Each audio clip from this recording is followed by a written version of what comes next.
Hey, everybody. Excuse me. Welcome to the live stream. This is Paul Glasgow with Legally Armed America, of course. And we are doing a little bit of a live stream tonight. Strictly a Q&A, and I apologize for clearing my throat. I just scarfed down a bunch of mac and cheese and some fried chicken right before I came on here. So, trying to get in a little bit of junk food into my system before we get rolling here. Tonight, I want to do things a little bit different than normal. Don't have a ton of time, but I wanted to get out a live stream. So I felt like what we would do is just a quick Q&A session. Essentially just you guys pose some questions to me. I'm probably not going to have all the answers, of course. I rarely have many of the answers. Excuse me. And then we kind of go from there. Again, big bowl of mac and cheese and a couple pieces of chicken. Just put it down. So I'm going to do some reads of some of you guys that have come into the room. Chokes Chambers says, hello from Kansas. What's up, man? Down here in Louisiana. Good to see you. Mike Wastian, long live the Republic. Absolutely. John 3-Bar, live free or die, from the great state of New Hampshire. That's a good gun state right there. Deep South EDC, what's up, man? From New Orleans. Good to see you again, buddy. Daniel Waters, what's up? Mr. FNH, yo. Cassidy Phillips, what's up, man? Another local person there, Lake Charles. Good to see you. Daniel Waters, good to see you. Guys, a lot going on. Washington State, David Newton, good to see you, bud. Let's see. Again, if you don't mind, say where you're from. The Sentinel, what's up, man? From Texas. One of my neighbors here to my west. Xander Cruz, if you got them, shoot them. That's exactly right. Let's see here. Ben, Friday night in Florida. We got Minnesota here with Zach. Excuse me, my eyes are splap. That's right. Let's see. Pennsylvania over here with Ryan Monk.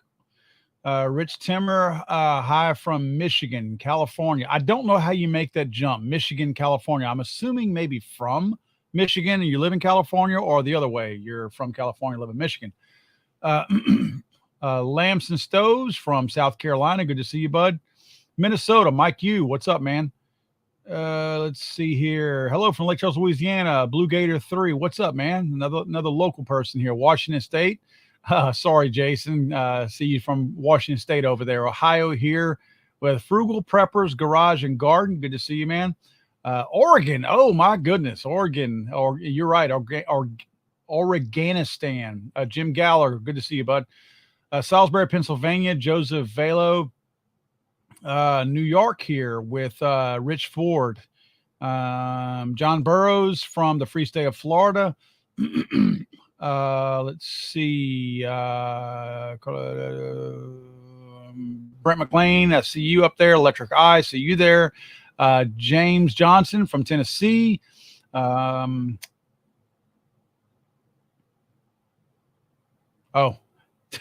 Menace. Ran from Cali to Virginia here. Wow. Okay. Well, I mean, that is an upgrade. Yeah, not much of one, but that is an upgrade, definitely. Let's see, and it's scrolling fast here. Let's see, John Straber from New York.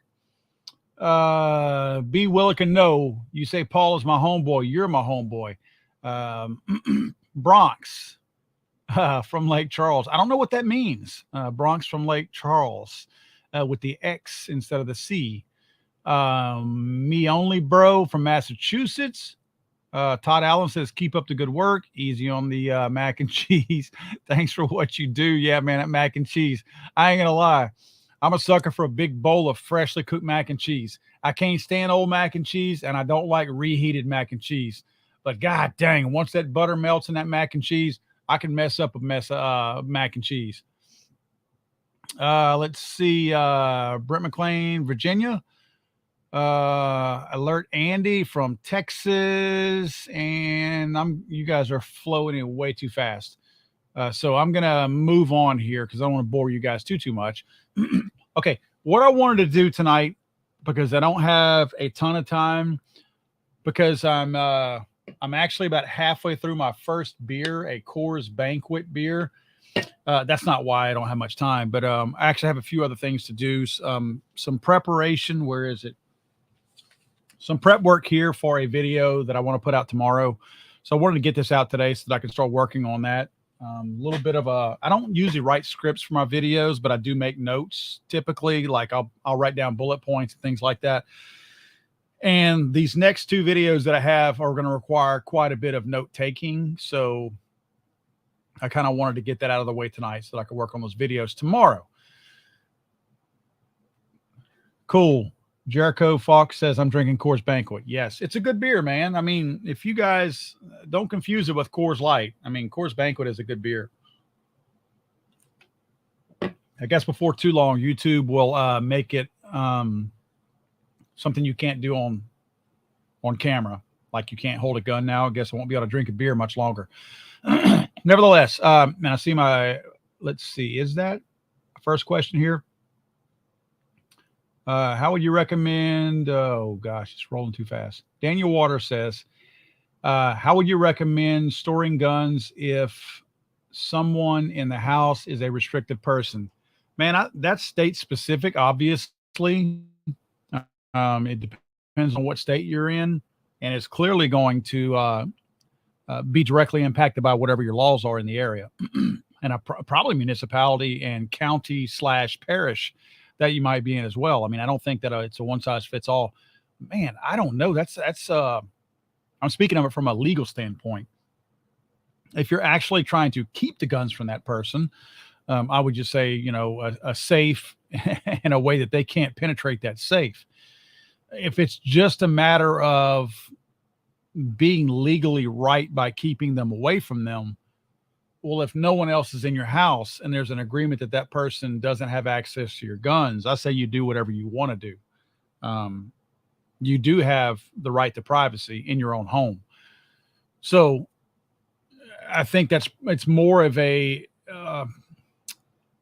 conversation that person should have with that prohibited person in the home. Personally, if I had a prohibited person in my home, first of all, if I'm letting them live in my home or if I'm agreeing to live with them, they're more than likely not going to be the kind of person that I have to worry about coming to steal my gun, or else I would have never agreed to live with that person in the first place. And I know you don't always know, the type of person. Sometimes you're in a situation where you might just have a roommate and you just don't know them fully. But personally, I wouldn't feel comfortable living with somebody that I didn't know them to that degree. That's just my opinion. Not saying it's right or wrong. That's just the way I look at that. So yes, I would say probably knowing that person more than anything. But yeah, I mean, if nothing else, they make plenty of those types of saves that you can bolt to a wall, bolt to studs, anything like that. You could put some kind of a locking mechanism on the trigger. Personally, if I'm going to have a gun for self-protection, I don't want it locked up. And I'm just being straight with you. I want to have access to it in a pinch if I need it. So that could be a difficult situation if you don't know that person really well. But man, I would say that has to be a case-by-case basis and certainly a state-by-state basis that you make that determination on. Okay, let's see. Okay, Mustafa says, means Lake Charles, Gosport. All right, I got you. Now, you notice how I pronounce the word Gosport properly because I am from here. Let's see. I'm going for, if you guys have questions, please ask me. This is not a predetermined live stream where I have content to go over. I'm strictly taking questions from you guys, and it doesn't matter what it's about. Just kind of want to have a little bit of fun, a little bit of interaction with you guys right now because I haven't had a live stream in a little bit. Okay. Bending Ballistic says, Paul, do you have recommendations for a good dehumidifier for a gun room? Man, there's several good ones on the market. I know depending on what type of gun room you have, I like to keep my gun rooms kind of cool. Like this room right here doesn't have a lot of guns in them. I've got some guns on the wall over here, but my gun room that I have that's strictly guns in it, I have a split unit that I put in there. Split unit being one of those AC units where you have, it looks like kind of like a hotel unit where it's got the long, narrow unit that's inside the room, and then the copper line and the drainage line go outside, and then it eventually connects to an exterior unit that sits outside. The most of those units, mine is a Gree. If you look up a lot, and I have one of those in here too. The same units in here in my studio that I have in my gun room. GREE is the brand that I have. They're not crazy expensive, but Gree is the top of the line. I mean, you probably get one, I think, from $1,500 to $2,000. You'll pay a lot for dehumidifiers. So if you have the option of installing a split unit and just maybe bypassing your family's central unit or central duct work into your gun room, you could put a split unit on it, because most of those, like the Gree that I have in here, it will dehumidify also. So you can set them cold, hot, pulling moisture out, things like that. So there's some options that you probably wouldn't have normally. As far as what dehumidifiers, man, there's a lot of good dehumidifiers out there. And if you're trying to dehumidify an entire room, well, obviously that challenge is a little bit different than trying to dehumidify a safe. Personally, in one of the safes that I have, the dehumidifier that I use, you know how you get all those little dehumidifying packets and all of the little merchandise, electronics, and things like that that you get in? I actually keep all of those, and I keep them in a box in my safe. And I do not have a dehumidifier in my safe. And that box, I'll change them out because they do have a lifespan to them, but I'll change them out. Like I have two boxes. I have one box that I'll fill up, and then I'll start filling up the other box. And when the other box gets full, I'll throw the other one out. And that's worked for me for several years now, going on, probably a good 8, 9, maybe 10 years now. That process has worked for me, and I've had no rust, no humidity or anything like that forming on any of my guns or anything like that in there. So you might try that. You can actually buy those, obviously, go on Amazon or wherever else. You can buy those little dehumidifying packs, but I never throw them away. If I get any, I have a container that I throw them in, and I retain them. I don't know what the lifespan is. I've actually never really looked to see what the lifespan on those is, but my process has worked so far. It's a box about this big that I'll put, and once it gets close to the top, I have a second box that I'm filling up also. So I'll stop putting into this one and start putting into the other one. And that has worked for me over the years. Let's see. Daniel Waters says, how would you recommend? Oh, you already said that. I'm sorry. Let's see.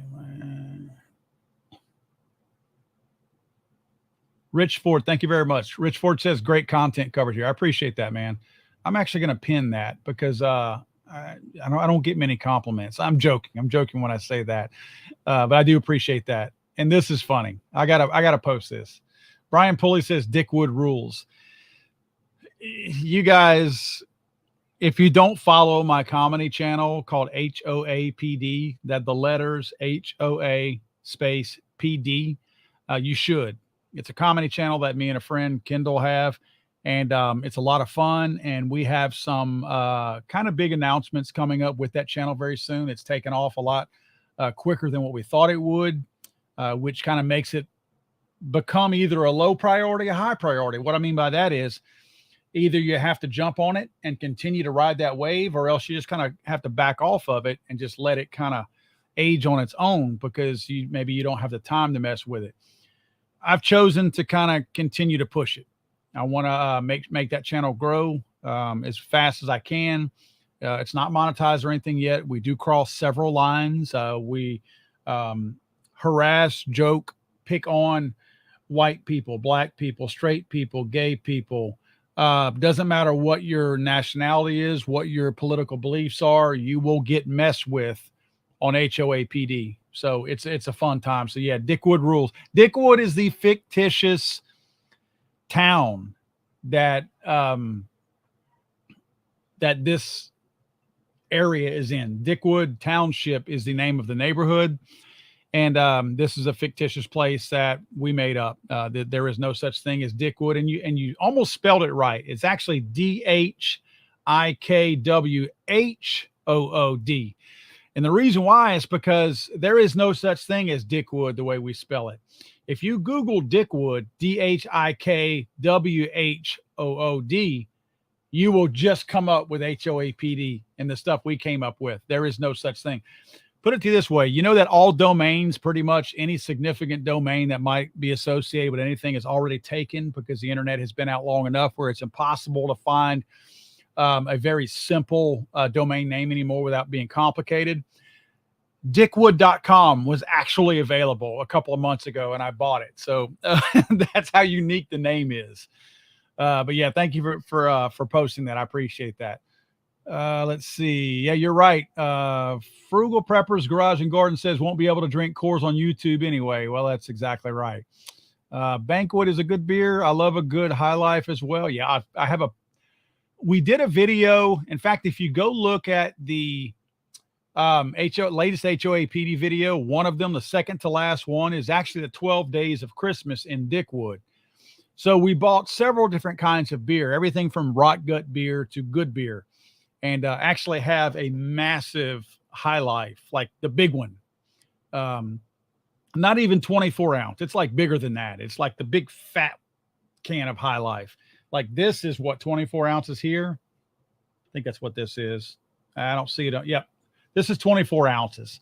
The High Life is a bigger diameter can than that. So much bigger. So yeah, I have a huge High Life in the fridge right now.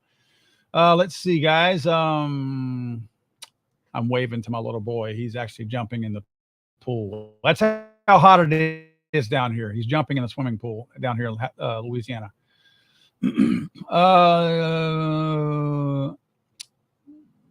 Jason says, what are your thoughts on the elections in Georgia, Colorado, and Michigan? Where do we go in these states, or should we abandon them? Man, I say this all the time. I know we hear a lot of people post in comments that if a particular state is voting a certain way, or they have really left-leaning ways or very anti-gun ways, you see a lot of people comment on YouTube, oh, get out of the state. Man, that's not so easy. You know, if Louisiana all of a sudden turned really, really blue and had some very, very anti-gun ways to it, I couldn't just up and move. I can't just do that and move to a free state. I have a special needs son. My wife has a really good job here that provides for our health insurance because insurance has gotten so expensive. You can't just go buy it because you can't afford it. You know, our house is paid off here. The housing market and inflation is so bad right now, you can't afford to buy a house anywhere else. So you're kind of stuck where you're at. So there's reasons why people just can't pack up and leave. Plus family. In many cases, your family is wherever you are. Plus I own a business here. I can't just pluck my business out of the ground and move. So I understand when people can't just move. So certainly my recommendations are not to just move from those states. If you can move from those states, probably not, like if it's not a bother to you, I would probably consider doing that. But again, I know that that's not a reasonable thing to do. I think Georgia is a little bit less of a lost cause than some other states. Colorado is not, I should say this, Colorado is not terrible. And what I mean by that is Colorado has a habit at the state level of passing laws that the rest of the state simply don't agree with. So you've got counties out there and sheriffs in those counties who have openly stated that they will not enforce those laws. Now, granted, if you live in a state like Colorado that still has those intrusive, infringing laws, it's very bothersome. In other words, you never know when you get a sheriff in there or somebody else, maybe a police chief in a city, who decides they want to enforce those laws. So yes, it is a scary thought to have a law overhanging your head that the current group of law enforcement may not enforce, but you're one vote away or one assignment away from having a group that all of a sudden will enforce that. So I know that makes it difficult. Georgia is an extremely red state. Georgia is pretty much controlled by like Athens and of course Atlanta. So unfortunately, you have high populations of people that are determining the federal election results, like getting Warnock in there. But if you look at your governorship, Kemp destroyed Stacey Abrams, absolutely destroyed Stacey Abrams. So I don't think you have a good governor. You have a pro-gun governor in there right now. So I don't think the state of Georgia is a lost cause by any stretch. I actually think Georgia is a relatively pro-gun state. It just so happens that you have some idiots in there, a few. What state doesn't, you know? So I certainly wouldn't throw the baby out with the bathwater in the state of Georgia. Michigan, yeah, Michigan, that's a tough one there. I've got friends that live in Michigan, and that's a difficult one to sit back and act like it's not heading in the wrong direction, because it absolutely is. Let's see. Willikin says, if I wanted a decent semi-affordable suppressor, do you have a recommendation? Man, there's a lot of good suppressors on the market out there. I think all your name brand suppressors are all good. If you recognize the name, I would say go with them. I would be careful with, I'm not, unless it's a reconfiguration of an old suppressor. I'm not a big fan of new technology until it's been on the market and proven for a little bit of time. So if you have the latest, greatest thing out there, I'm not saying don't use it, that they're bad, but I pump the brakes a little bit whenever I see a brand new product out there. But there's so many good ones out there. I mean, I'm not even going to pick one because I don't know any bad. I have several suppressors. I have Yankee Hill suppressors. I have AC suppressors. I have, oh gosh, what's some of the other brands? Is it Gemtech? Is that right? I don't want to get that wrong. I don't know. I want to make sure I'm not confusing that with guns. Let's see. What other ones do I have? Predator suppressors. So, excuse me, there's a lot of good ones out there.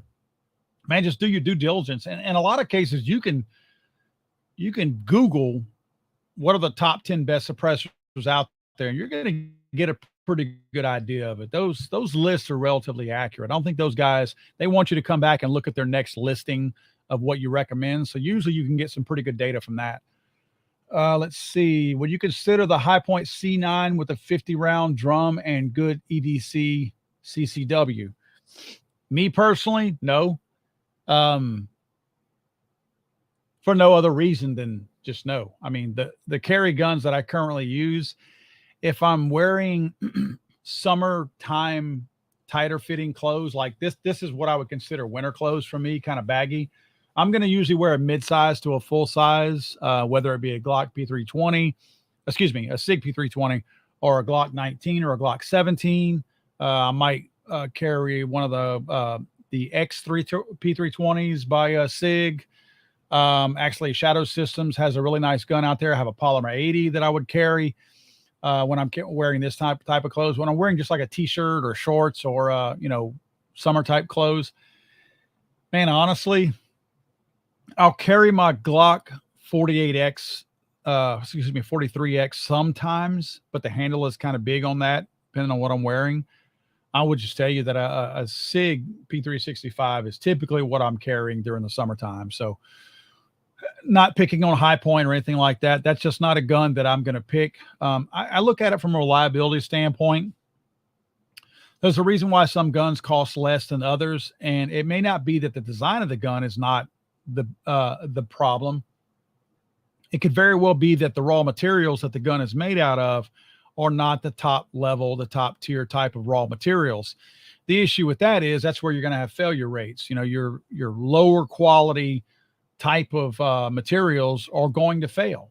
They're going to fail sooner. Everything's going to fail. Everything will fail at some point if you shoot it long enough. It's just you have a failure rate at a much earlier age when you have cheaper raw materials that are used to assemble and build your firearm. So that's the only reason why I mentioned that. Again, this is not a knock against anyone that wants to and does carry a High Point, of course. I will be very honest with you. I tell people all the time, your budget should dictate what you carry. If a High Point is what you feel like, you need to carry in order to properly feed your family and take care of your family, but yet still protect them, carry a High Point. When you can get to a point where you can graduate to that next level of firearm, that's going to give you maybe a little bit longer reliability, and maybe reliability is not a big thing to you. But I would say this: you don't want your gun to fail. If you've run 1,000 rounds to it, you don't want it to fail on round 1,001 if that's the only time you have ever fired your gun in self-defense. Because if it fails on that 1,000 first time, it's very possible, if it's a true threat that you're encountering, that you're not going to get a chance to clear that weapon and fire that 1,000 second shot. So just be conscious of that. You need to have total confidence in whatever you're carrying. And I'm not saying high point's not the thing. That's not what I'm saying here. Just be conscious of that. I'm trying to roll down here. Again, this is strictly Q&A, guys. I'm just trying to pick questions out of here. Kyle Richard says, if you have enough money for guns and a safe, you should build a hidden room for a safe. My best advice, good advice. And also, just like I don't ever tell anybody that you have that hidden room. See what I did there? If you have a hidden room, you shouldn't be talking about it. So you don't know if I have one or not, is my point.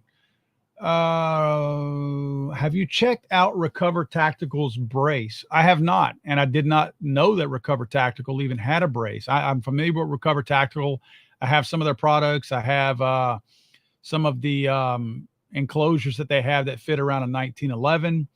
And I also have their little modular thing that you can seat a Glock into. I have that as well. So a Flex, is that what they call it? Maybe a Flex. I have that as well. Let's see. Again, I'm just rolling here. Okay, the Sentinel asks, what is your opinion on the updated 4473s?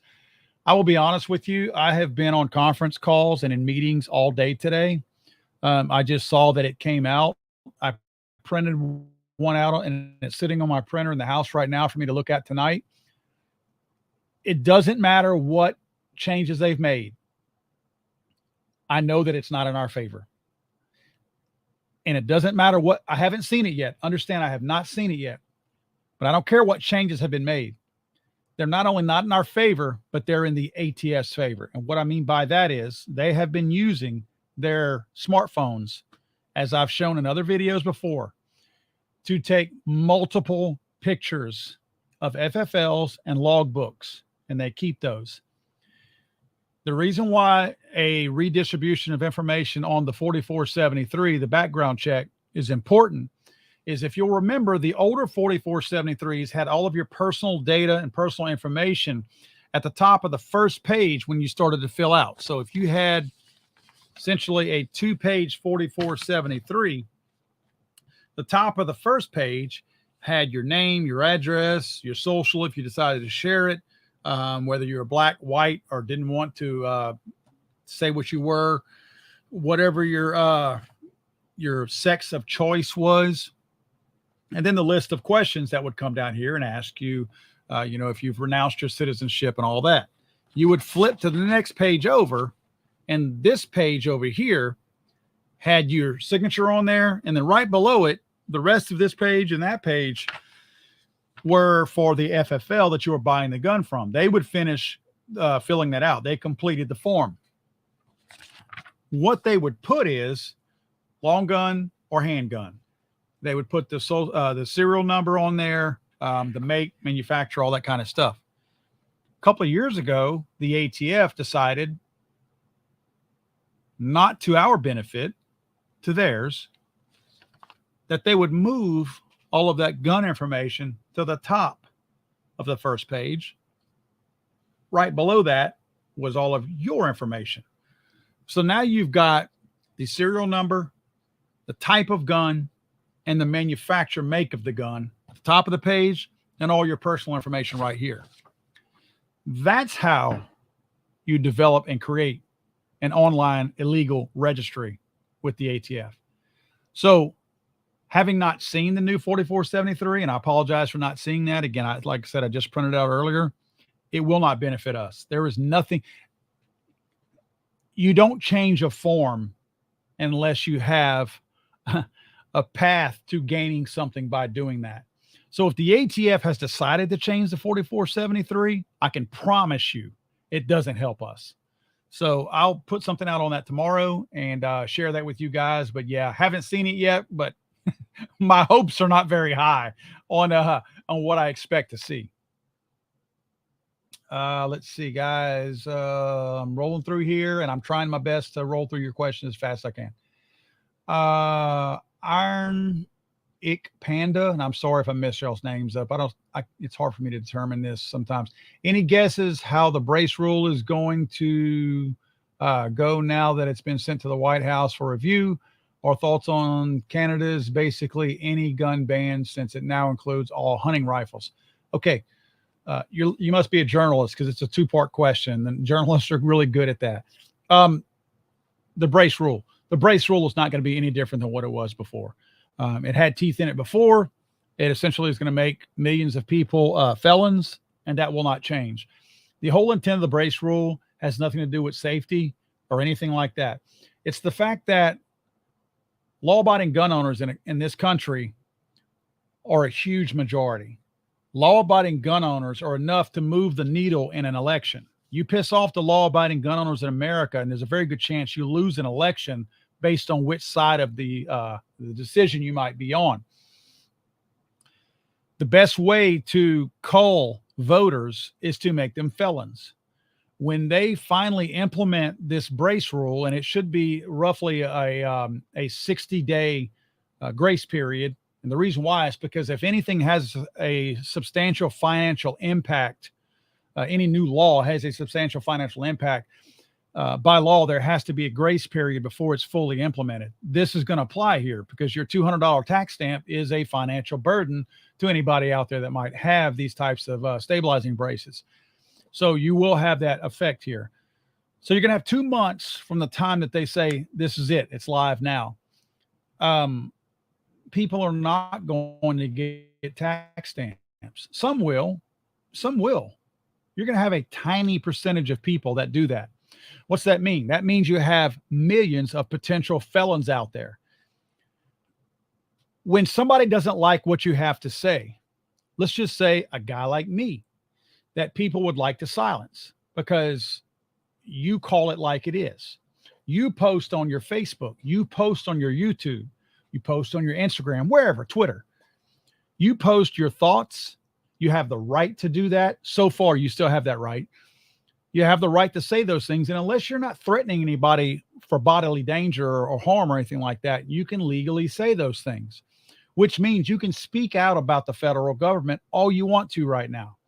Yeah, your posts are going to get suppressed and probably blocked in some cases and throttled back and, ghost censorship and all that kind of stuff. But you can still say those things.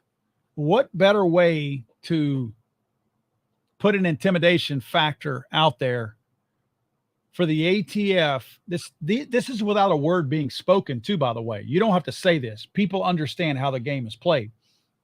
The ATF will essentially sit out there quietly and smirk and grin when only about 1,000 people apply for a $200 tax stamp on their stabilizing brace, because that's their way of looking back out there and winking at you when you speak out, because that's their way of saying, we can come to your house at any given time. You think they need probable cause? No, they don't, because all they'll do is to say that you were a suspected person, accused of or believed to have, based on social media posts. That might go back 15 years and catch you posting a picture of a firearm with a stabilizing brace.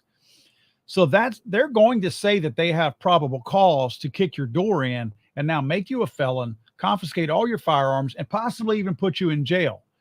Maybe they just scare you by kicking your door in, confiscating all your guns, making you a felon and telling you it's time served already and let you stay free. But you're a felon now at this point and you don't have any firearms. That's the intent of the stabilizing brace. It has nothing to do with safety.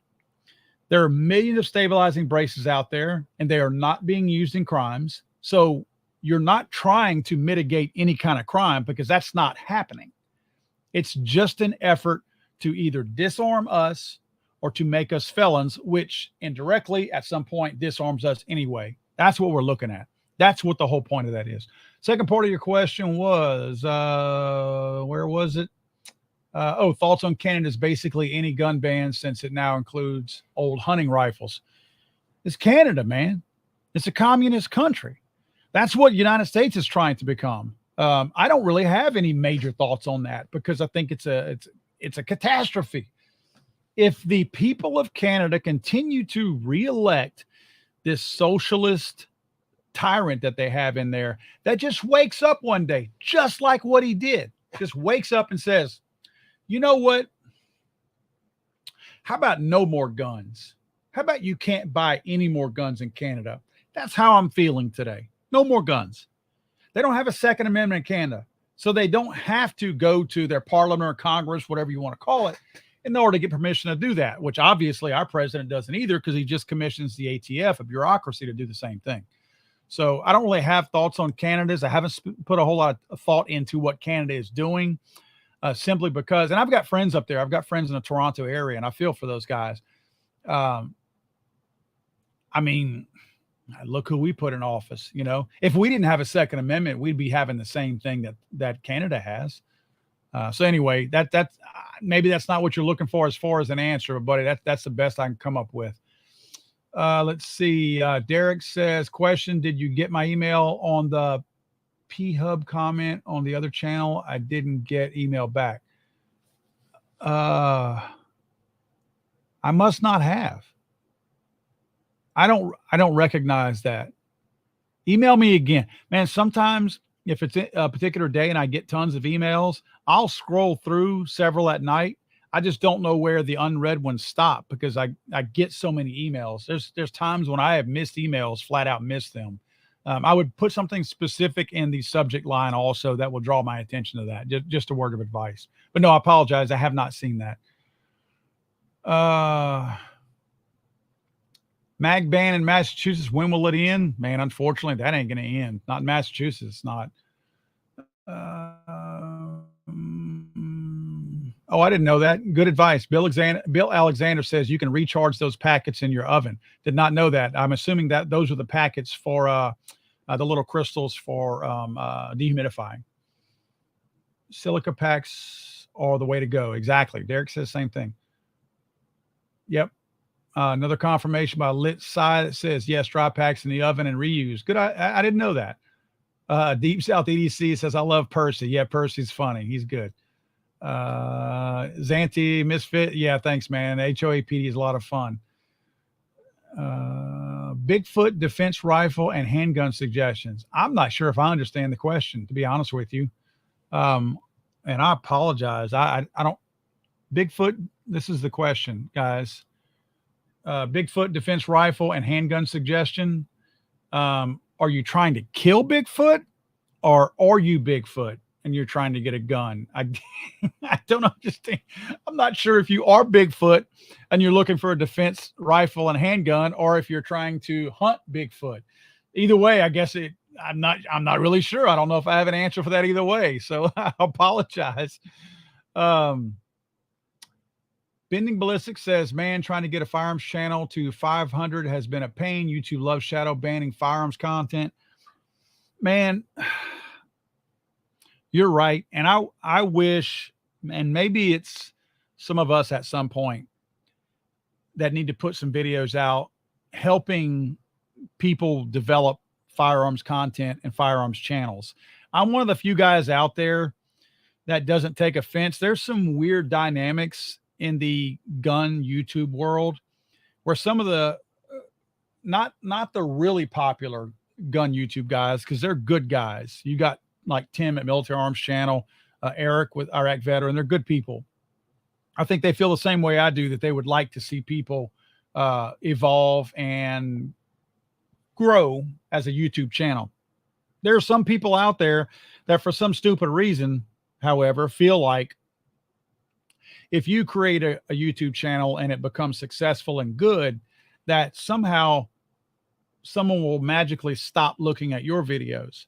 The problem with that is, if somebody's going to stop looking at your videos, it's because you suck, not because they found somebody else to watch, because there's always room for more. We have plenty of time to consume our content. And if you're afraid that a new YouTube guy is going to replace you, then that's because your content sucks. So I don't understand why people are like that. I would say that I would be open to trying to start putting some videos out there to help people grow their channel, because we need more of them. Strength really is in numbers, and the more bigger, successful, popular YouTube channels out there, the more leverage YouTube gun channels are actually going to have. So I welcome that. If you ever have questions that you would like on ways to grow your channel, and if it's something I can answer, certainly email me at paul@legallyarmedamerica.com, and I'm happy to help with that. Let's see. Okay. Tactical Billy says, hey, Paul, what does that guy at the beginning of each of your videos? I assume what does he say? Okay. Yeah. What does that guy say? You might remember I put a video out. It was earlier this year, and it was about the idiot that took a shotgun. No, I think he had an AR-15. Yeah. I think he had an AR-15. His crew backs up to this liquor store, this convenience store.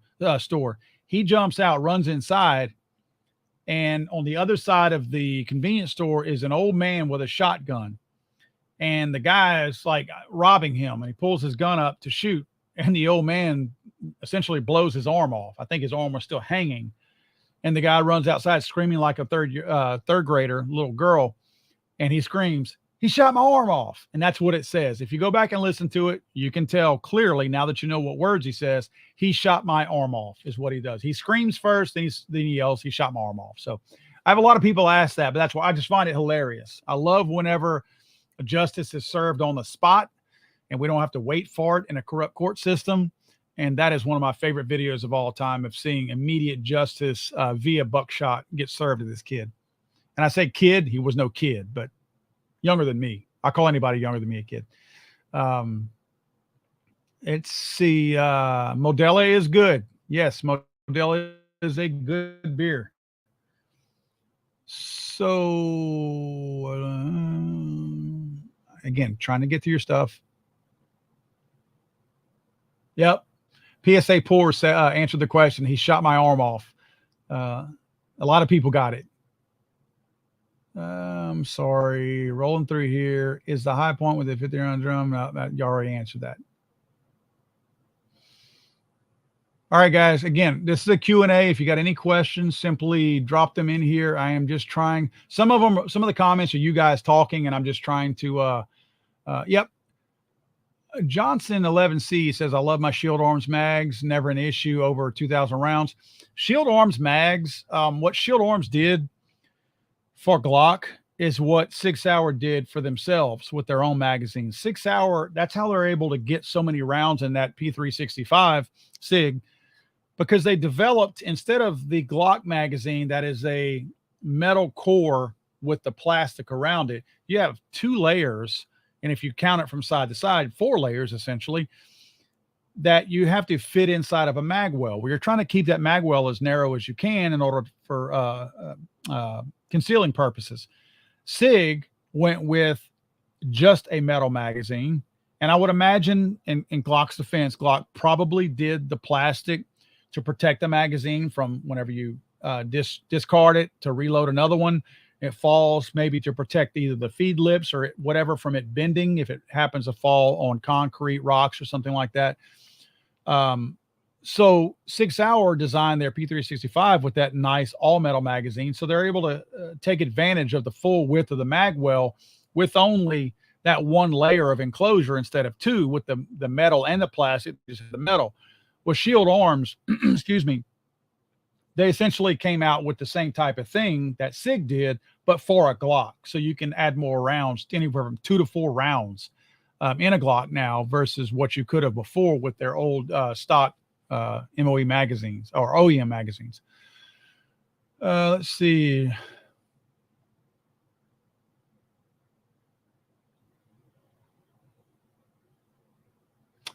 Jason says, Paul, what's your thoughts on the court battle over this new gun control initiative?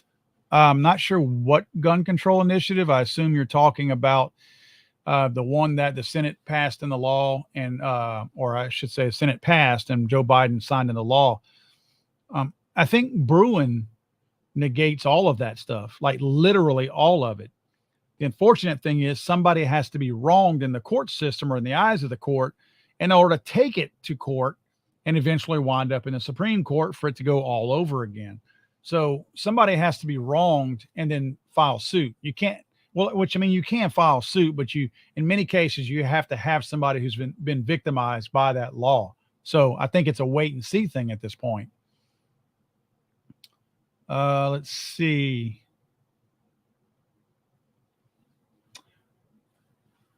And I think we talked about this. Mike Yu asks, what do you think of the latest ruling from ATF? I assume you're talking about the stabilizing brace. We'll find out. Again, that wording has been sent to the White House. The White House ain't going to kick it back. Whatever's in there, the White House is simply going to go along with. You know that. There's not going to be any back and forth. If nothing else, the White House will want more teeth built into the thing. Let's see, guys.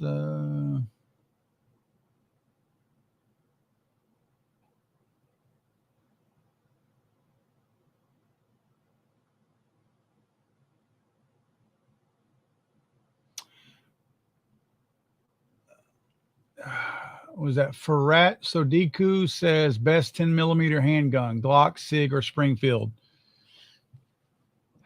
Man, this is the weird thing.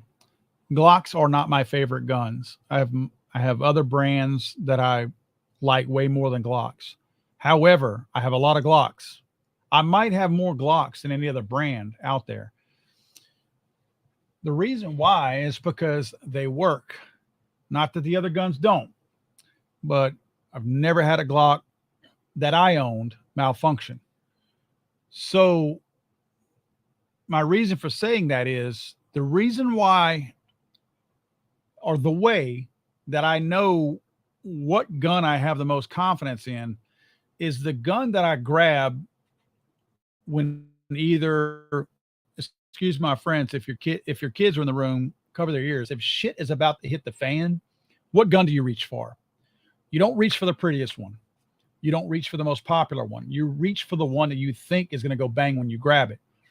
So I look at, we live down here in South Louisiana. When a hurricane hits, what do I grab when I'm walking out the door? Using that same concept, when I go hog hunting, I grab whatever rifle I'm going to use to go hog hunting. But as you know, if any of you that have hog hunted, and probably in most cases with any kind of larger game that you might be hunting, especially something as aggressive as a wild hog, when you go to try to gather the animal that you just shot,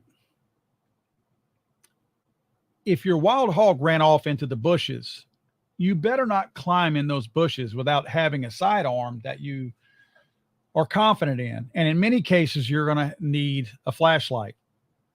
Because of the maneuverability of a long gun, I know you're already carrying a long gun that you down that hog with, but I feel like I'm not as agile with that at really, really, really close quarters, like, 3, 4, 5 feet. So I carry a Glock 20 on my side. That's a 10 millimeter Glock for two reasons. One, it's a Glock. I've never had failures with it. They've been around Glock. The Glock 20 is not a new rendition of a 10 millimeter. It's been around for a very long time. I've been shooting it for years. So it's reliable. Mine has been very reliable. But also, it's a steady frame. So I feel like I've got more room to grab hold of. But probably the biggest reason is that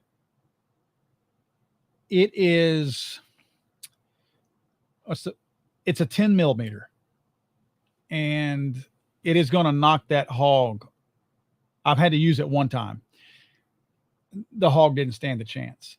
So that's why I carry that Glock 20. Do I have other 10 millimeters? Yes. I actually have a Rock Island Armory 10 millimeter that I absolutely love. Love this thing. I don't have a ton of rounds through it, so I don't know the longevity of it. I don't know of anybody else that has 10,000 rounds through it without failure. I do know that there's Glocks out there, the Glock 20, that has had thousands of rounds put through it. So nevertheless, that's my suggestion, only because it's personal experience. I'm not telling you to go out and buy one. You may find better advice online somewhere else, but that's my advice based on my experience with 10 millimeters and why I carry them.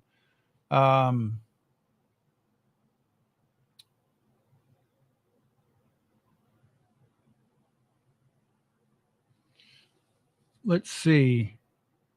Bill Willikin says, "Do you still have the wicked cool black SG I seen in a video? And you're still able to find time to play?" What he's talking about is a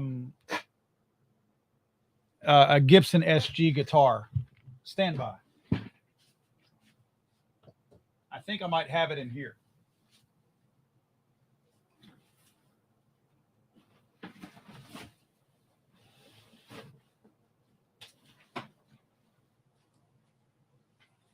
I think this is the SG you're talking about. I've got a few SGs, but this is probably one of the coolest ones that I have.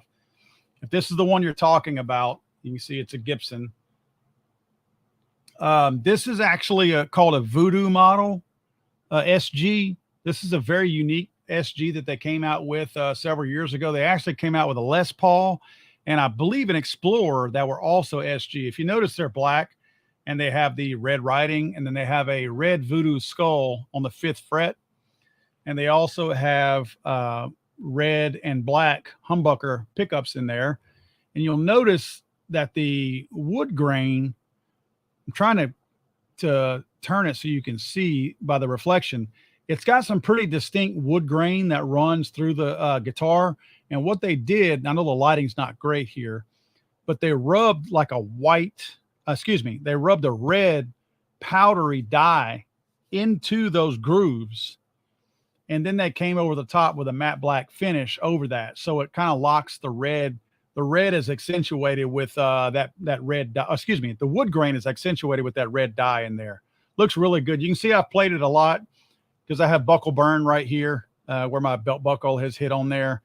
So I don't get to play near as much as I used to. Just don't get to, but I love to play guitar. I don't know if any of you guys play guitar, but I absolutely love it. Just don't get to do it enough. That is a fine sounding guitar right there. It's a fun guitar to play, but it's a very fine sounding guitar. You can plug that straight into a Marshall amp. You don't need any effects on that thing. It's really nice. Let's see, guys. Just trying to roll through here and grab your questions. Man, what is this? I sell cat litter. Thank you very much for the contribution to the channel. I really appreciate that. I honestly do. You guys are too much, and I appreciate you guys. When you do things like that, I appreciate the contribution because it does help the channel out, helps me out, and I do try to reinvest that money right directly back into the channel. So, but I sell cat litter said in the 4473, when they ask your sex, it has 3 choices, of course, naturally. Male, female, or non-binary. How many non-binary people get a pass? Unbelievable. You know what?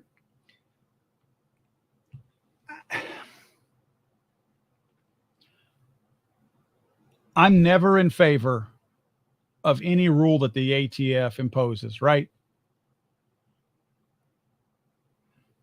But a person,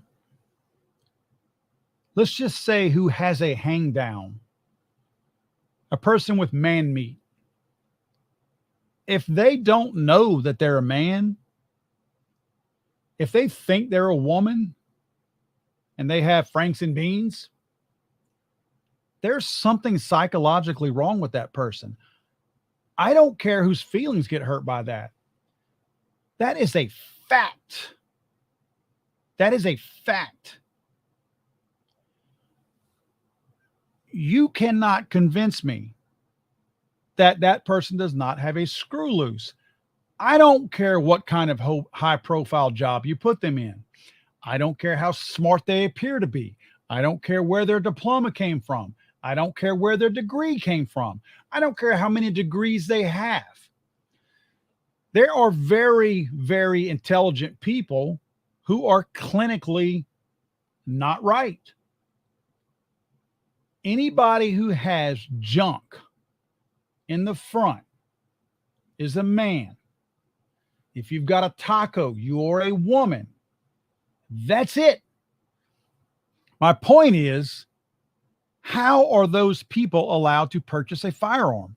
Because further down, they have to check whether or not they are mentally have been mentally adjudicated or are mentally fit to own a firearm or whatever. So how are they able? How is our government not taking advantage of those people? Because the government is looking for a reason to not allow a person to buy a firearm. Are they just suddenly okay with those people buying firearms because they have the opportunity to determine those people are mentally unfit to own a firearm? Because if a person literally has a thing about this big, depending on how hung you are, hanging from them, and you can't acknowledge that that identifies you as a man, then how do I know you can make good enough choices with a firearm? If you don't know that that big thing or small thing that you have between your legs identifies you as a man and only as a man, then how do I know that you can make the decision that that gun is loaded or unloaded, or maybe aimed in a safe place, stored correctly, away from children? You've already proven that you can't take the most literal thing into account and make a determination, something that has a 50-50 chance, and you still can't make the right determination. That proves to me that there's a lot of other bad decisions that you are likely going to make. So again, if that's what it says, if that's what the new 4473 says, why am I not shocked? Why am I not shocked? Here we go again, showing the rest of the world how stupid we are. But again, though, I sell cat litter. Thank you very much for that. I genuinely appreciate what you guys do. Brendan Rezak says, what are your views on felons possessing firearms or felons retrieving gun rights? They should get them. I've openly stated this many times before. The Constitution does not say whether or not you're a felon. Do I think that dangerous people should have firearms? No. This is the way I look at it. If the prison system or the judicial system gives you a sentence, if that sentence is adequate, which we expect it to be, and you serve that sentence, should you own firearms? If it's a nonviolent crime, yes. And I say if it's a nonviolent crime because I'm torn on a violent felon recovering his rights to have firearms. Do I think the rule applies to everybody? No, I don't. But we have Democrats right now that want to let people out fast. They don't want them serving a full sentence. They're letting them plea down to nothing. If you rat out somebody, they let you go in half the time or less than what you were originally sentenced. If these people ran the full course of their original sentence, it probably would be a little bit more of a, you've been rehabilitated. But if a person gets a 50-year sentence and they plea it down to 5 years or 6 months, they get back out on the street, they're not rehabilitated. They're happy to be back in existence. So those people, if they were a violent criminal, they murdered a bunch of people or murdered somebody in a violent crime, no, I don't think they should get their gun rights back. But if you were one of these average run-of-the-mill felons out there and you've committed a crime and you served your full sentence, when you get out, you should absolutely have your right to possess a firearm back again. I do not agree with felons not being able to ever purchase or have firearms. I know in some instances they're able to retrieve those rights. They should absolutely be able to retrieve those rights. And you know what? If they were convicted of a violent crime, whatever process they need to go through to prove that they're rehabilitated, do whatever you have to do. But there should not be a rule or a law in place that prohibits any felon from ever owning a gun again. That is absolutely wrong. The Constitution does not state that. And if we're being real about it, if a person, I'm just using this as an example, but if a person did insider trading, they're a felon. You really think that person should never own a gun again? No, they shouldn't. That's not right. If a person gets locked up for drugs, do you think they should never own a gun again? No. Unless they were shooting people that they were selling drugs to or whatever. There are reasons why, again, the violent crimes, I'll tell you right now, the problem with our judicial system is that they don't put enough people to death and they don't castrate people. I think people who are convicted of violent crimes should either be put to death or never get out. I don't think they should get out. And I'm talking about violent crimes. I'm talking about you're bludgeoning people with a baseball bat to death. You should never be back out on the street. I don't think that's rehabilitatable. If you are a rapist, an actual rapist, not some kind of bogus accusation, I think that is a crime right there that should be punishable. You should either be put to death. I don't feel like that can be rehabilitated out of you. If you are a child molester, if you are a child rapist, you should be put to death. Those are not normal types of crimes that you are going to teach somebody it's wrong to do. They are still going to have that internal urge. They may be a reborn person and all this other kind of stuff, but that's still something in their system that they didn't ask for that. And I'm sorry for them, but those are non-rehabilitatable things. If you are raping children, you should be put to death. Getting 6 months and getting back out is wrong. And should you have guns? No. You might want to have guns because somebody's probably coming after you, but you shouldn't be able to have guns. And I'm sorry, I will never apologize for that. Child rapists, child molesters, any of that, got no use for you. I've got no use for you, and I do not think that is rehabilitatable. I feel like those people need to go. If you don't want to put them to death in whatever state out there doesn't have death penalties, then you should lock them up and keep them locked up forever. Don't let them out. Or tell you what, you want to let them out? Castrate them. Castrate them. Give them the option. Life in prison, death, or castration. Because castration is going to take that urge away. So give them that option. I'm very firm on my beliefs on that. I'm sorry. I don't mean to go off on that, but I'm very firm on that. That's our children should not be subjected to that kind of abuse. Okay, let's see.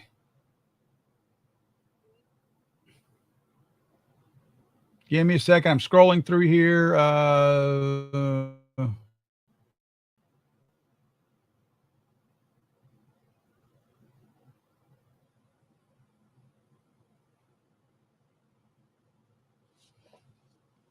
Let me roll through here, guys. Give me a second.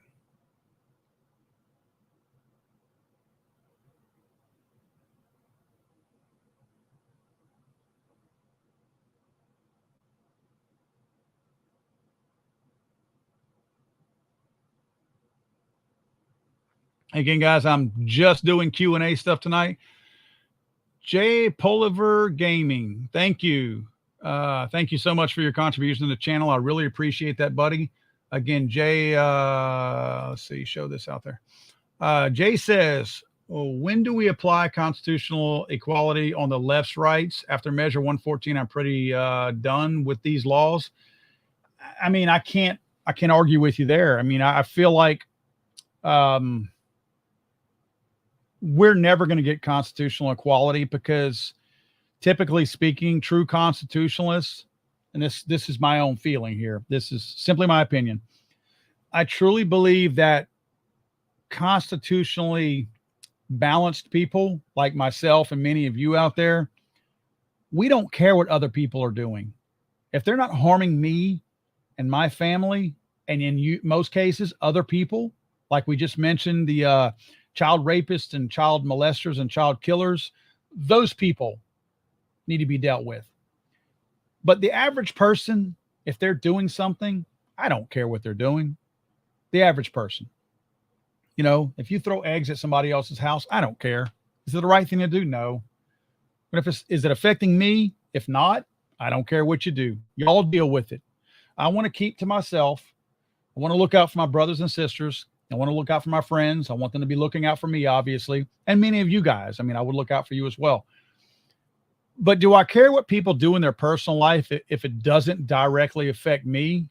If it's not hurting children or helpless people, I don't care. You deal with it. You know what I mean? Whoever's being disenfranchised, let them deal with it.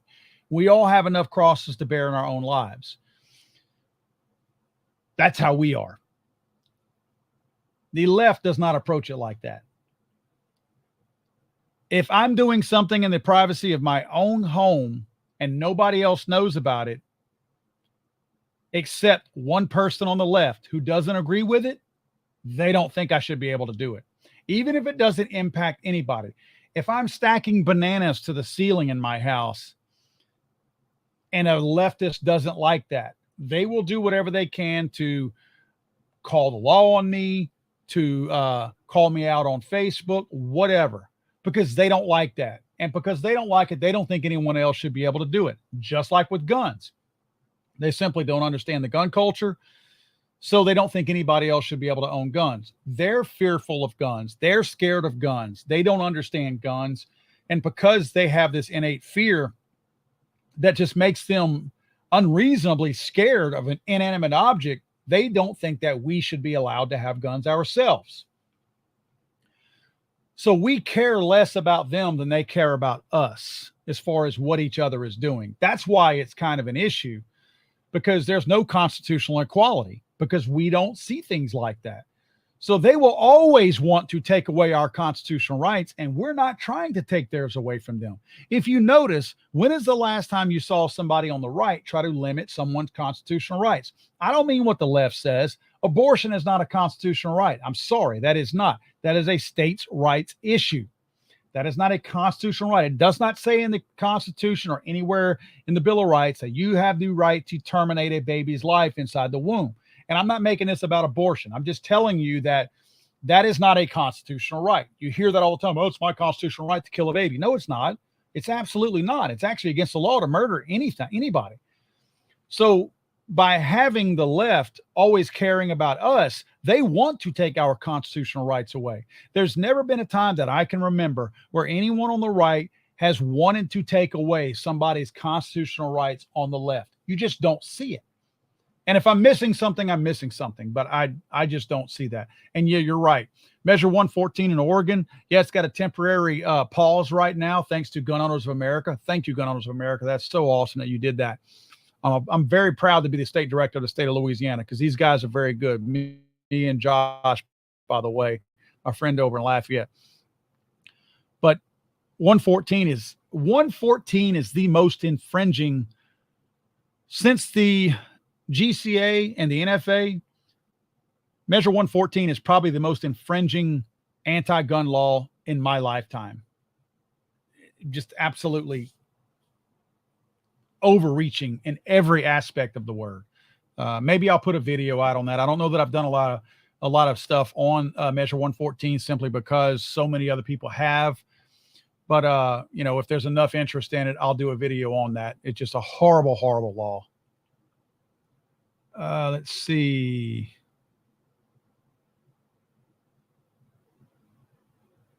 Rolling through here on a Q&A night, trying to get some Q&As from you guys. A lot of good information, by the way. A lot of good data. Let's see.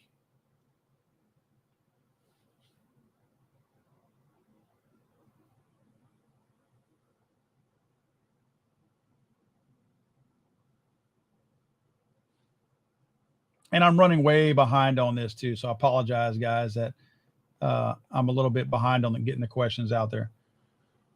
Let's see. Okay, Jay Claxton says, Paul, have you thought about the reason they, I guess you're saying, want our guns? End goal is private land confiscation. Everything you've got. The Marxist Democrats make that crystal clear. This is what they meant by equity. You're probably right. I don't doubt that one bit. They would certainly love to have every single thing that we own. And obviously, one of the few things standing in the way is our firearms. Adam G says, do you know if NICS will share information from 18 and 20-year-old service members' juvenile records with the military if they are denied a firearm purchase? That's a good question. That's a very good question. It's very possible that they will. I think that at this point, they're trying to get the NICS system to bring in some of your juvenile records so that they can determine whether or not, as you become of age in order to own a firearm, if you're still eligible or able to own that based on the history of your juvenile record. And my understanding is, yes, they will be taking that into account. I really do believe that. Toowoombilson, or what if I'm not pronouncing that right, says, hey, Paul, I want to thank you for all you do, keeping us in the know. Man, I appreciate you guys. If you're not watching the videos, I'm not making them, so I appreciate you doing that. Man, it's a good topic. Let me post this. Cheesy Rider says, hey, could you do a video about civil asset forfeiture sometime? That's a really good idea. I may actually do that. That's a really, really good idea. That's probably an excellent topic because a lot of my current videos or more recent videos have been centered around some civil asset forfeiture cases. So yeah, that's a great idea. I may need to do that. Let me educate myself on that and then do that. I know what the premise of it is, but let me try to get some details on that so I can put that out there. Michael Von Dyke. What's up, man? Love your channel and information you put out, Paul. Michael, I appreciate Van Dyke. I'm sorry. Michael, I appreciate you, buddy. Obviously, if you guys aren't watching the content, I'm not putting it out. So I put it out because you all are watching it, and that means a lot to me that you do. So thank you so much for doing that. Let's see here. The Sentinel says, Paul, where'd you get the one at the beginning and end of your videos? Oh, he got body armor. I thought this is America. I laughed my keister off on that. That's actually Randy Marsh at the end from South Park that said, I thought this was America. So yeah, that's one of my favorite videos right there. That's one of my favorite clips to put in there.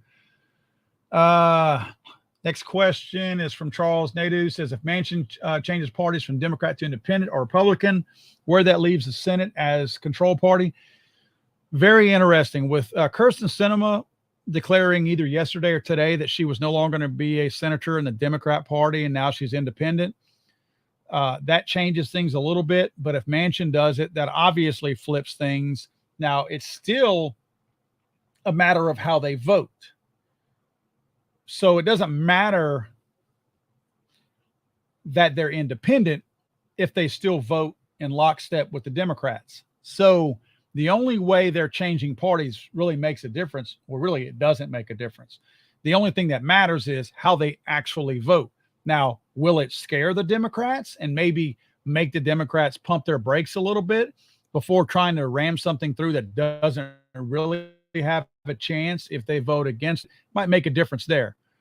But I believe that you're more than likely going to see the Democrats now make Kyrsten Sinema, because she's now an independent, her vote is going to be way more popular. So this did nothing but help her.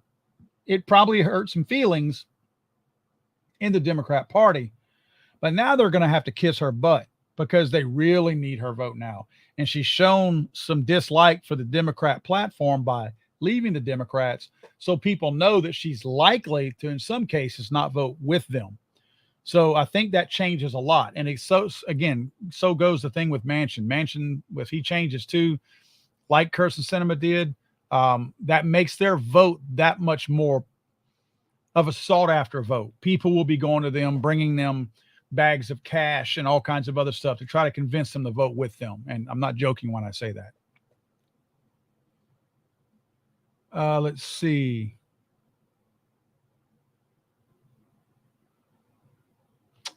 Give me 1 second, guys.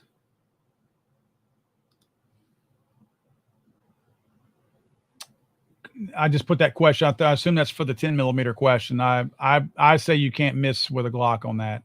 There are others. I do think the Rock Island Armory 1911 style is a great 1911 that shoots a 10 millimeter. So consider that. But again, I think the Glock, you can't go wrong on it. Sentinel says, I let my wheel guns off and switch out my EDC, a Smith Semi for my first gen Ruger Security 6.4. Sweet loads. How do you feel about carrying a wheel gun, Paul? Honestly, for me, it's about round count. I'm not opposed to anybody that chooses to carry a wheel gun.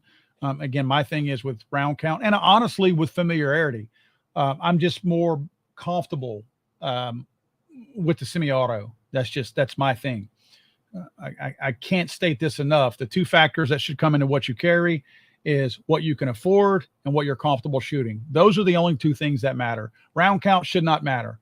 I say that it matters for me because I'm comfortable shooting a semi-auto, and I can afford the ones that I carry. There are plenty of semi-autos that I cannot afford, so I don't buy them. But round count becomes an issue for me because I like carrying a semi-auto, so I simply try to choose the ones that carry the most ammo. It's just a math thing for me. Let's see. this is a question I know I can't answer, but I'll try. Adam Nash says, is New York State ever going to become an AR-friendly state? Kathy Hochul and the appellate courts don't care regardless of Supreme Court rulings. Does the Supreme Court have any remedy?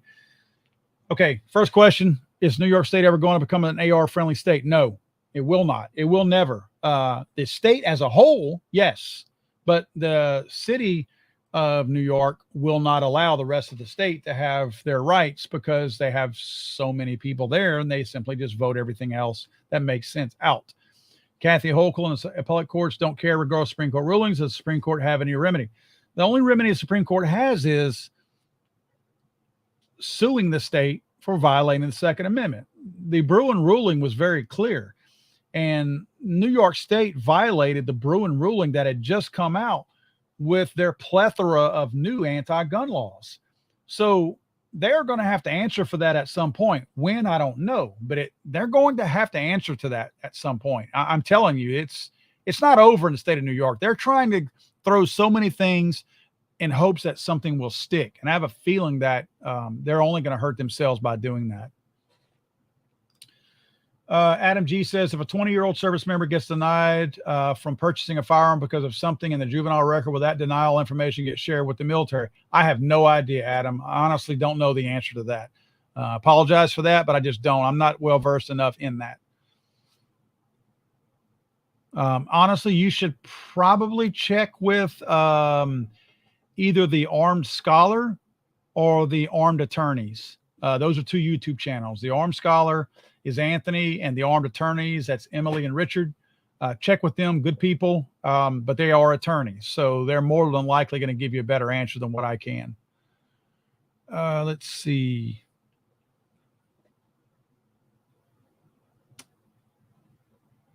And I'm trying to roll through here because I know I'm wasting you guys a lot of your time here. I'm trying to find some of your questions in here.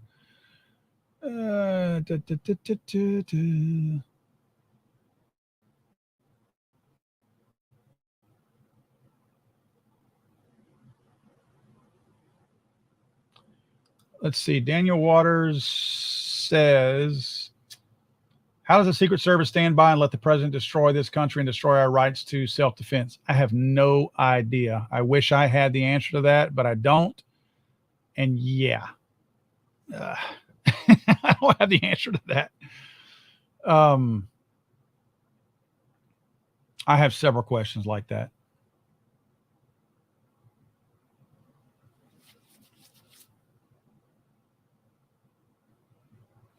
Rolling through here, looking at your questions, guys. We're looking at your comments, trying to sift through and get some of your questions pulled out of here. Sometimes it's a little bit difficult because you guys have a lot of conversating going on here.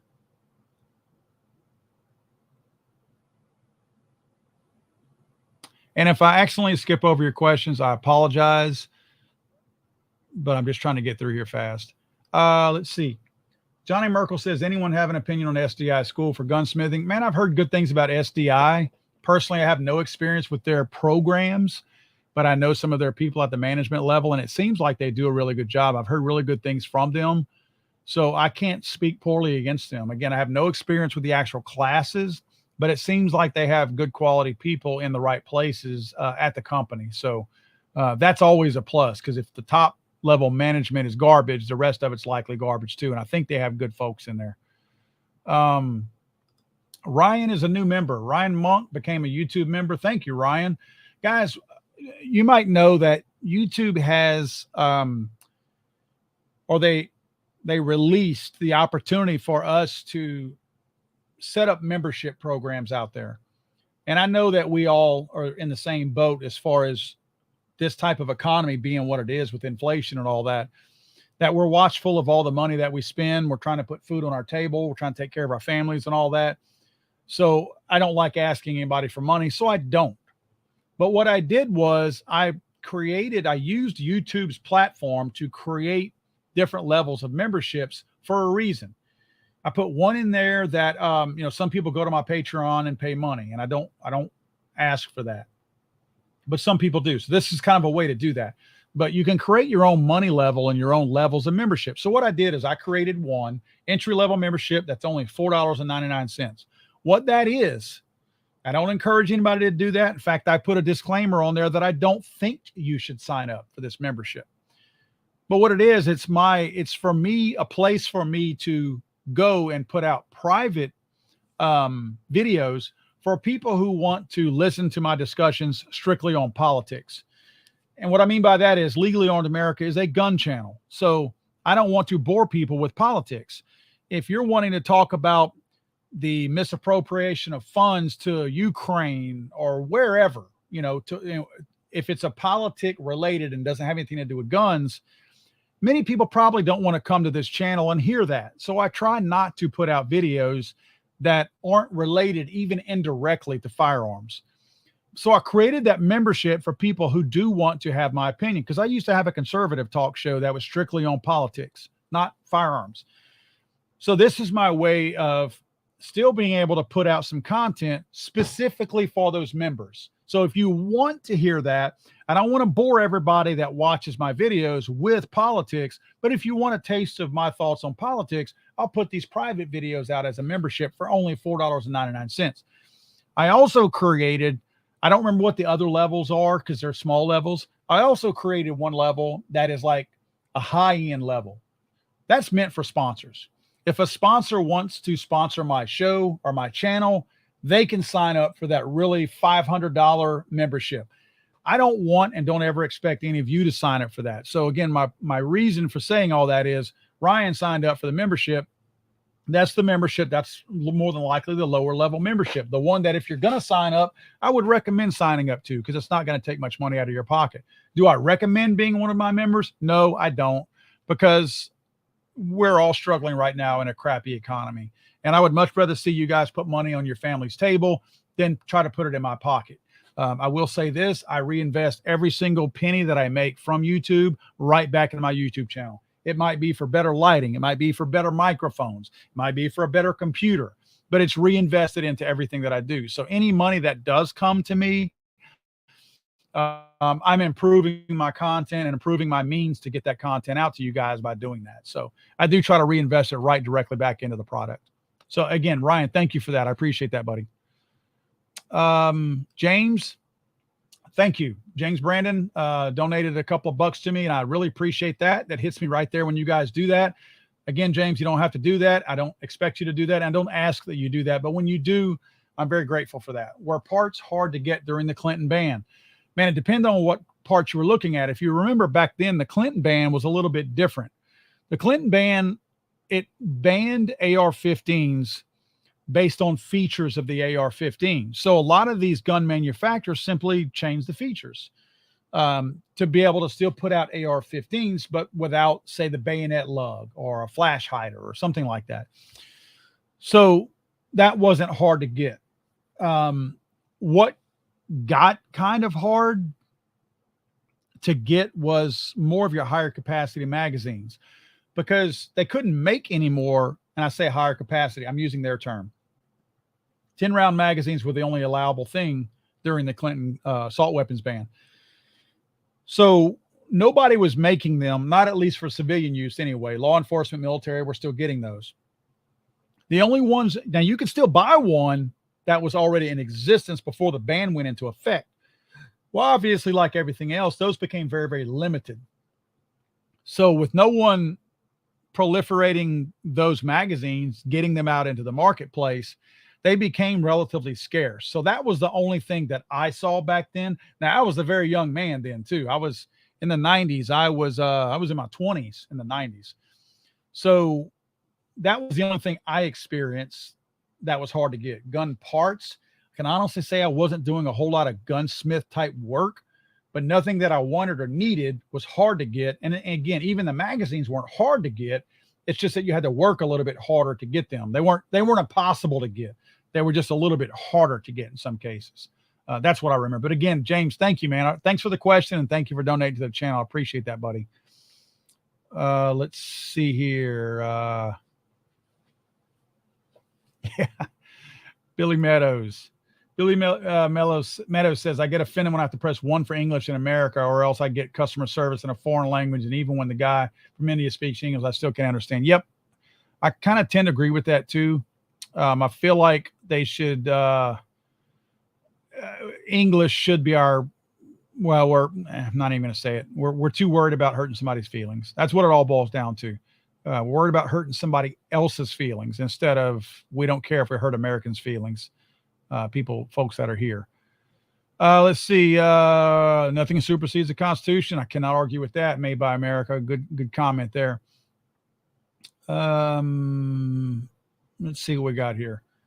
John Voorhees says, the only thing about assault weapons ban that bothers me is the magazine restrictions. I'm not saying the features need to be banned, but you need more than 10 rounds. Oh yeah, you definitely need more than 10 rounds. I mean, everything about the assault weapons ban bothers me, but yeah, absolutely. I mean, we've seen too many instances of people who needed more than 10 rounds. And I mean, the statistics speak for themselves.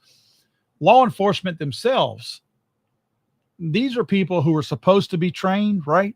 Supposed to be trained in firearms. We know that many of them are not, but they're supposed to be. They're supposed to qualify once or twice a year.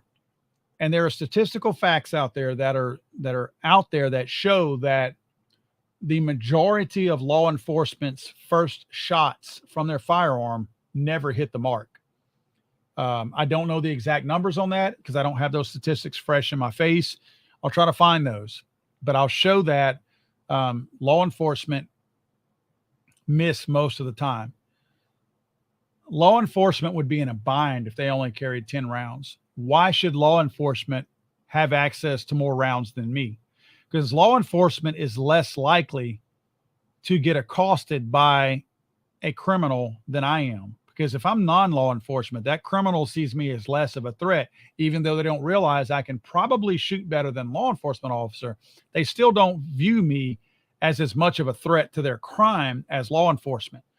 So in my opinion, we should be allowed to carry at least, if not more than what law enforcement carries, simply for the fact that we are more than likely going to be a target versus what law enforcement is. Just my opinion. Guys, I'm going to shut things down because my Coors Banquet got hot over here because I've been running my mouth. But I appreciate and love spending time with you guys. I enjoy the Q&A stuff. Instead of me having an agenda and reading stuff to you guys and going on about a rant, I get a lot out of talking to you all and reading your questions. So that's fun for me. It also tells me what everybody, the general public, is thinking out there. And a lot of you guys think like I do. We all have the same common views and stuff like that, and the same common concerns. And obviously by this Q&A session, you guys are thinking a lot of the same stuff I am. I will say this. You guys have, by your questions tonight, show me that I need to do a little bit of research on the changes to the 4473 form that came out today. I will do that, and I will put a video out tomorrow on that. So you guys kind of gave me an agenda item, an action item that I need to work on tonight and tomorrow. So I will take care of that, and I will do that tomorrow. I'll put a video out on that. I'll talk about the changes, and I'll do a little bit of research tonight to see if I can find out why they made those particular changes. But I'll communicate that to you guys tomorrow. Guys, as always, it was fun talking to you all. I enjoy it. Please be safe. If you go out to the range, please be safe and responsible. The anti-gun movement is always looking for a reason to throw shade on us and make us look like we're doing something wrong. So we've got to take that responsibility seriously when we go to the range, and we're handling guns in general, just, in any kind of capacity. So please be safe out there, guys. Look forward to seeing you guys hopefully next week. Don't know what to say. We got crazy stuff going on in the world right now. All I can say is try to take a deep breath, take it all in. Love and take care of your families, man. Watch out for your brothers. Keep each other safe. Watch each other's backs, and that's the best thing I can say. And thank you, Colin. I appreciate you, buddy, from Arizona. Very, very cool of you. Again, don't expect that, but thank you for doing that. So think Hobbs in Arizona will go after constitutional carry. Honestly, Colin, I don't think that Hobbs will go after constitutional carry because I believe that as narrow as her victory was, she will not win re-election if she does that. And as I've often stated in many of my videos, these politicians, all they care about once they get in office is staying in office. And I think she knows that she will get bounced out if she does anything to go after constitutional carry. So I don't think that's going to happen. Guys, have a great evening. Take care of your families. If I don't speak or see you guys before Christmas, have a very Merry Christmas and a safe Christmas, guys. We will see you very, very soon. Thank you.